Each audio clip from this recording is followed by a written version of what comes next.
안녕하십니까. 황태순TV의 황태순. 김현광입니다. 네, 오늘 2019년 10월 20일 화요일입니다. 어제 10월 21일은 이제 국정감사가 일단 마무리됐어요. 그리고 오늘 이제 문재인 대통령은 시정연설을 했죠. 네. 근데 어제 이제 종합감사에서 국방부 종합감사에서 정말 차마 말로 형언할 수 없는 일이 벌어졌습니다. 바른미래당의 하태경 의원이지 않습니까? 하태경 의원이 정말 보면 그래도 참 열심히 하는 의원이에요. 그래서 지금 우리 연평도하고 서해 5도를 마주보고 있는 저쪽에 북한에 5개의 무인도가 있습니다. 문제가 되고 있는 지금 아직 애매합니다만 한박도, 우리는 한박도가 우리 땅이라고 지금 알고 있습니다. 근데 어쨌든 한박도를 포함해서 5개 도에 최근에 5개 섬에 방사포 16문을 배치했답니다. 방사포 퓨 나가는 거 있잖아요. 그렇죠. 그러면 그게 동시에 288발을 갖다 동시에 쏘고 또 몇 분에 또 쏘고 또 쏘고, 그야말로 우리 연평도, 백령도 이쪽에 있는 우리 아니, 연평도 백령도 아니고 한박도하고 그쪽 섬은 인천공항이 그렇죠. 제일 가까이. 인천공항과 서울이죠. 방사포 지도 한번 보여드리면 되겠지만은 보여드릴게요. 뭐 방사포가 지금 저번에 뭐 사정거리가 뭐 200km까지 200km 나오는 것도 있으니까 보통 한 60km 나가니까 그렇게 안 하지만 뭐 재래식이라고 하더라도 연평도까지 그 개머리고지에서 뭐 싸가지고 뭐 연평도 날리고 했던 게 한다면 한박도는 뭐 바로 뭐 우리 인천에 붙어 있는 곳이니까. 그렇죠. 그 지금 이 그 발단의 시비가 된 거는 한박도가 그 우리 땅이냐 아니냐. 근데 국토교통부는 뭐 우리 땅이라는 걸 그 우리 지적에 이제 포함이 돼 있고, 그렇습니다. 뭐 공시 지가까지 이제 포함이 돼 있는 건데 가깝죠. 인천은 좀 지도 보시면은 한박도에서 말이죠. 영종도와 공항까지 10km, 20km, 한 35km쯤 됩니다. 아니 그러니까 그러니까 영종도를 쑥대밭으로 만들 수 있고 강화도까지도 한 25km 정도, 성모도까지는 한 20km 정도 됩니다. 그렇죠. 뭐 연평도라는 건 뭐 저쪽이 서쪽으로 좀 많이 떨어져 있고, 그러니까 연평도 앞에는 무도, 갈도, 장제도, 아리도가 이제 딱. 지금 한박도에서 연평도까지가 뭐 12km밖에 안 된다고 나오네요. 그죠? 그렇죠. 아니 그게 아니에요. 그건 아리도에서 연평도까지가 12km. 아리도에서 연평도까지가 한박도에서는 대략 한 20km. 20km 정도 되겠다. 그러니까 뭐 어쨌든 뭐 장거리 포도 뭐 20km는 뭐 충분히 커버하니까. 그 이런 데 대해서 이제 우려를 제기했더니 정경두가 또 국회에 나와서 그랬잖아요. 뭐 군사 시설이 아니다. 처음에는 뭐 군사 시설이 아니다. 우리가 뭐 정보 뭐 하고 있고 하는데 한박도는 뭐 북한 땅이다. 아니 분쟁이 있으면 우리 땅이랑 우기고 보는 게 정부의 임무일 텐데 뭐 언제부터 그렇게 했다고. 뭐 유엔사도 뭐 NLL 뭐 이북이라고 그랬다. 뭐 그렇게 하니까 하태경 의원이 야, 그 뭐 우리 땅이든 니네 땅이든 간에 하여간 NLL 근처에 있는 거기에 지금 북한이 군사 요새화하고 있다라는 거를 했는데 정경도가 화를 내면서 버럭버럭 내면서 뭐라 그런 줄 아세요? 적을 이롭게 하는 자료다라고 하태경 의원을 갖다가 마치 무슨 국가 반역자인 듯이 몰아치고 있어요. 정말 국가 반역자가 누군지 역사는 알고 있습니다. 아니 이 친구가 또 아니 뭐 처음부터 뭐 국회에 나오면 맨날 하는 게 뭐 김일성이가 뭐 6.25가 김일성의 뭐 도발한 뭐 도발행위 아니냐 그랬더니 또 해야지 내가 그럼 또 17초간 눈만 깜빡깜빡. 하여튼 뭐 우리 국가를 이제 fight tonight, 오늘 밤이라도 국가를 위해서 지금 북한이 도발한다면 목숨 걸고 싸우겠다는 그런 결기는 한 번도 보여준 적이 없어. 우물쭈물. 그러니까 그리고 어제도 또 박명원이 북한이 그 연평도를 포격했던 개머리 진지의 해안포 포문을 수시로 개방하고 하는 것들이 9.19 군사합의 모든 적대적 행위를 중단한다고 한 9.19 합의 위반이 아니야 그랬더니 뭐 제가 또 할게. 이제 정경도 역할을 해야지. 적대 행위로 이어진 증거는 없습니다. 즉 박맹우 의원, 자유한국당 박맹우 의원이 아니 그러면서 또 국방부 또 장관은 적대 행위로 이어지는 증거는 없다라고 해서 또 무슨 얘기하는 줄 아세요? 아마 북한이 포문 개방은 환기를 야 진짜 내가 화가 나서 우리가 세금 내고 이런 군을 믿어야 되간? 참네. 이 정경두 씨가 뭐 얄팍한 군사 지식을 가지고 이제 하태경 의원에 대해서도 우리의 정보 능력을 드러낸다는 점에서 이적 행위일 수 있다라는 식으로 이제 자꾸 하는 거예요. 근데 아니 북한 공산 집단이 그 한박도에 그 저 군사 저 방사포들을 막 설치하고 한다는 걸 알리는 게 왜 그 이적행이에요? 그걸 안 알리는 게 이적행위다. 안 알리는 게 이적행이지. 참, 네. 아이고, 참 내가 보면은 이래서 과연 지금 대한민국의 국방의 수장이라는 사람이 국방부의 수장이라는 사람이 군의 수장이라는 사람이 이런 사고 방식 갖고 있으니 아니죠. 이 양반은 네. 문재인 대통령의 지휘 방침을 체화한 그런 분인 거죠. 그리고요 어제 안 그래도 마침 저 자유한국당 정정수 위원도 그 문제를 제기를 했어요. 지금 연평도 부근 저쪽에 5개 섬은 2014년 8월에 김정은이가 내려와서 교시로 군사기지가 진행된 곳이에요. 네? 기억나시죠? 옛날 김정은이 보면 더역하니 목선 타고 왔던데. 그렇죠. 자 이런 정도라면은 그리고 그들이 바로 나는 그때 왜 목선을 타고 왔을까? 아 그건 또 뭐냐 그것도 탁현민이 시킨 것 같아. 아니 탁현민류가 시킨 것 같아. 자기는 그러니까 있잖아. 옛날 김일성 자기들 김일성 수령이 낙엽 타고 말이야 뭘 건너는 그런 걸 상징화하려고 그랬는데 어쨌든 그건 그거고 거기에 대해서 그러니까 거기에 대해서도 국방부가 그동안 정경두 국방부가 한 얘기가 아유 거기요 그거 저기 한박도 레이더는요 아무것도 아니에요. 그거 저 어선 관측용 이런 이게 군입니까? 저 한박도가 우리 저 냉전시 60년대까지만 하더라도 이게 우리 공군특수부대들이 이제 우리 올라 북한도 많이 내려왔고 우리도 이제 뭐 올라오게 그런 데인데 그 전략적 요충이란 말이에요, 그죠? 네. 근데 뭐 별거 아니고 뭐 NLL이 뭐 윈지 RNG도 우리도 잘 모르겠고 하여간 별 섬도 아닌데 국가 뭐 위해적인 요인 아니 거기다 지금 방사포 다 설치하고 인천공항을 인질로 볼모로 잡았는데 그게 적대 행위도 아니고 그럼 뭐 이 국군은 왜 존재를 해야 되는 거예요? 군사 전문가들 이제 예비역 주로 이제 대령들이 군사 전문가들이 많습니다. 이 사람들이 얘가 지금 인천 대교인가 있죠? 그 인천 영종 대교인가?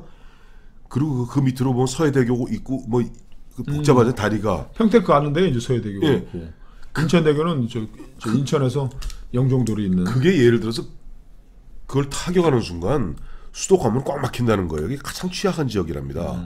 근데 거기를 갖다 딱 겨냥해서 한박도에서 불과 30km 지점에 한박도에서 그래 방사포를 설치하는데 그게 아무것도 아니라고. 왜 차라리 갖다가 목에 칼이 들어올 때 아무것도 아니라 그러지?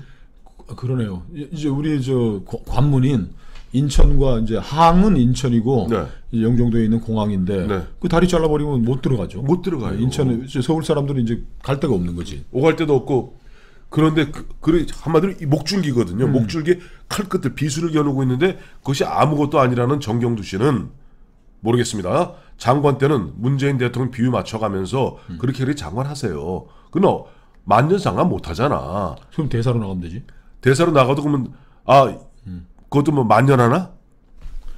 지금 그 우리 저 뭐 성우회나 우리 저 이제 군 관련 모임들이 뭐 정경두 그 전에 있었던 뭡니까? 그 송영무에 대해서 뭐 엄청나게 많은 걱정과 우려를 쏟아냈는데도 뭐 문재인 대통령 이하 요지부동인데 지금 더 큰 문제는 그 주한 미 대사관 관저를 지금 저 침입 점거하는 이 난리가 벌어졌는데 오늘 우리 전직 외교관 뭐 거의 100여 명 가까운 분들이 이거 국제법 위반인 것이고 강경화 사과해야 되고 이거를 지켜주지 않고 우리가 이렇게 국제사회 일원으로 그 행세할 수가 없다고 얘기를 했는데 지금 우리나라의 이제 군의 군사력은 이제 다 허물어졌고 공권력의 축인 15만 경찰이 완전 무력화된 거예요. 그 왜 1시간 가까이 방치를 했느냐의 설명 중에 27분인가는 여경들을 데려와야 되니까 그 안에 들어간 여학생들이 한 뭐 10명 가까이 된다면서 11명. 그러면 그 여학생을 끌어내려면 한 명당 대여섯 명을 잡아야 될 거 아니에요. 그럼 여경 50명을 차출하기 쉽나? 아니 걔들이 먼저 발부둥 치고만 난리를 칠 테니까 그러면 4명은 붙어야 5명 붙어야지. 5명 붙어야지. 그렇지. 그럼 한 50명의 여경을 어디서 이렇게 급작스럽게 돼요? 여경 뭐 소대가 있는 것도 아니고 이런 이제 핑계를 댔는데 이거 정말 큰일 날 소리를 하고 있는 거예요. 그럼 앞으로 이거 참 좋은 저 뭐라 설레는. 그럼 앞으로 저기 뭐 강도단이 어느 집에 침입하면은 여자 강도 5시 가면은 그 여경 20명 모으기 전에는 들어갈 수도 없네. 그러니까 이 공권력이 무너진 게 지금 우리가 이 경찰이 지금 의경 옛날에는 전투 경찰들 뭐 이렇게 하고서 시위 현장 가면 그냥 뭐 옛날에 뭐 백골단처럼 뭐 하고 경찰 버스 30대 40대로 저지선을 쌓고 이렇게 하는데 제가 제가 기자 생활할 때 미국 가가지고서 경찰한테 한번 물어봤어요. 미국 저기 캘리포니아에 있는 팔로알토 시하고 여기는 시위 진압 경찰이 있냐 그랬더니 자기 시에는 시위 경찰 진압 경찰이 없대. 네.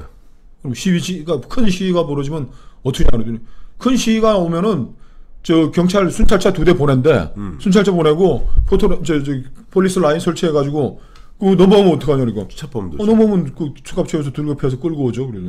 그럼 만약에 수천 명이 그 락 콘서트 보다가 폭동 그러니까 가끔 자기네도 사실 그게 가끔 일어난대.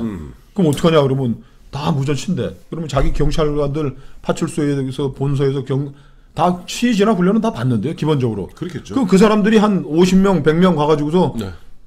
그 뭐 경찰 총도 갖고 나가니까 미국 경찰은 무서우니까. 네. 그러니까 자기네들은 한번 조금인데도 다 1000명, 2000명은 다 진압한대. 그러면 더 큰 폭동이 벌어지면 다른 주에서도 그분인데 거기서 굉장히 중요한 얘기를 하더라고. 시위 진압 비용도 국민의 세금이기 때문에 네. 이 경찰이 막을 수 없는 어마어마한 폭동이 일어나고 하는 거는 시민 자신들이 자해 행위이기 때문에 성숙한 시민 의식이기 때문에 그렇게까지는 안 간다. 우리 지금 시위 일어나면 여경들 뭐 100명, 300명, 400명, 1000명 오는 게 우리 국민의 세금이 줄줄줄 새고 있다는 증거예요. 엄정한 공권력 세우는 것도 당위적인 것이기도 하지만은 실질적인 모습을 보면은 그 경찰들 다 저 민생 치안에 동원돼야 될 사람들이 뭐 주말마다 뭐 와가지고서 하고 있는 게 엄정하게 공권력을 집행하면 경찰 권력이 집행이 되면은 그렇게 많은 수가 필요 없는 거예요. 경찰은 또 법원 탓해. 아니 그 현장에 있는 분을 잡아가지고서 영장 신문 다 기각해버리고 우리가 어떡하란 말입니까 하는데 경찰 이렇게 어물하게 해가지고는 앞으로 우리나라에서는 이제 공권력이라는 게 없는 거예요. 니나 내나 법을 어긴 위법자가 경찰하고 똑같이 대등하게 대접을 받으면 법을 위반한 놈을 현장에 두들겨 패가지고 잡아가야지. 세 가지 말씀드릴게요. 우리 이제 많이 인용하는 겁니다만 미국에서 우리 많이 인용됐죠. 그때 어느 흑인 그 누굽니까 그 미국의 유명한 하원 의원 그 양반이 무슨 폴리스 라인 넘었다고 바로 그 자리에서 바로 뒤로 손 묶여서 그 플라스틱 수갑을 집어들라고 플라스틱 수갑 현역 의원도 예외가 없습니다. 둘째 아까 말씀하셨던 바와 같이 대규모 폭동이 일어나면은 폭동이면 주 방위군이 투입돼서 쏴버립니다. 그렇죠. 그 유명한 사건입니다. 예전에 존슨 때도 만약 그렇게 터지면 미국 경찰은 기본적으로 총기 소유하고 있고 그래도 그것을 넘었을 정도면은 주 방위군 투입돼서 바로 무력으로 진압해 버립니다. 셋째, 정말 갑자기 저는 제가 이 정치 평론하면서 많이 했던 얘기인데 박근혜 대통령이 잊어버리는 바람에 박근혜 대통령이 스스로 그 처음에 얘기했던 걸 잊어버리는 바람에 자 어떻게 보면 우리나라에 저 아쉽게 된 부분이 하나 있어요. 그게 2007년 이명박 당시 후보와 박근혜 후보가 붙었을 때 박근혜 후보가 내세웠던 공약이 줄푸세입니다. 세금 줄이고 규제는 풀고 기강은 세운다는 거예요. 지금 보면 난장판인 대한민국 거기다가 그야말로 줄줄줄 세금으로 모든 것 갖다 칠하는 우리나라 대한민국 거기다 기업은 갖다 완전히 죄악시하고 죄인시하는 지금 문재인의 정부를 보면서 지금 정말 필요한 게 줄푸세구나. 지금 우리 경찰들이 경찰봉, 네. 뭐 체류가스 네. 이런 것들 뭐 지급되고 하지만 다 집에 자기 사무실 그 경찰 창고에 집어넣고 아무것도 안 주고 맨몸으로 다 맡기도 맨몸으로. 왠지 아시죠? 조금이라도 삐딱하면 민변 애들이 뒤에서 해갖고 어마어마하게 문책 받고 민형사 소송 걸리거든. 그 자 하나만 얘기하고 끝냅시다. 네. 우리 동서고금 역사 보면 한 나라를 망가뜨리기 위해서 당연히 들어가는 것이 세작들입니다. 간첩들입니다. 네. 그들이 만약에 이렇게 저렇게 해서 공산당들 늘 한 수법 있잖아요. 소비에트 만들기 위해서 그런 식으로 멀쩡한 사람들 앞장 세워서 할 때 그러면 경찰들은 맨몸으로 하겠다 그냥 항복합니까? 항복해야 되겠네. 그것이 바로 문재인 대통령이 얘기하는 한 번도 가보지 않은 나라인가요? 한 번도 경험하지 못한 나라로 지금 가고 있는 거죠. 정확하게. 그렇습니다.